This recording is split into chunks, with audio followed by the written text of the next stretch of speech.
আপুনি কেঁকুৰা নেকি? হয়, ঠিকেই শুনিছে। আপুনি কেঁকুৰা হয়নে নাই প্ৰমাণ কৰিবলৈ এই কথাকেইটা মন দিব লাগিব।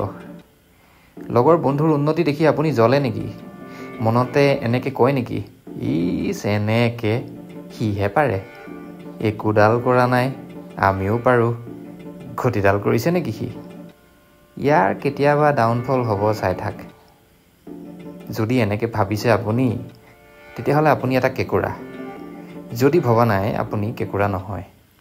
আৰু লগৰ বন্ধু বুলিয়ে নহয়, আপুনি এনেকৈ যদি কাৰোবাৰ উন্নতি, কাৰোবাৰ জীৱনৰ সফলতা দেখি কোনোবাই যদি আগবাঢ়ি গৈছে, আপোনাৰ মূৰৰ ওপৰদি গৈছে সেই মানুহজনৰ বা সেইসকল ব্যক্তিৰ সফলতা, আৰু তেতিয়া যদি আপুনি মনতে তেওঁলোকৰ পৰা কিবা এটা শিকাৰ সলনি, তেওঁলোকক মন ভৰি প্ৰশংসা কৰাৰ সলনি আপুনি যদি জ্বলিছে, অৰ্থহীন কিছুমান যুক্তিৰে নিজকে শ্ৰেষ্ঠ প্ৰতিপন্ন কৰিবলৈ চেষ্টা কৰিছে, তেতিয়াহ'লে আপুনি এটা কেঁকুৰা।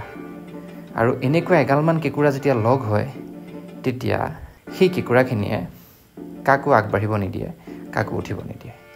গতিকে চিকুটটো মাৰি চাওক আৰু জানি লওক আপুনি কেঁকুৰা হয় নে নহয়।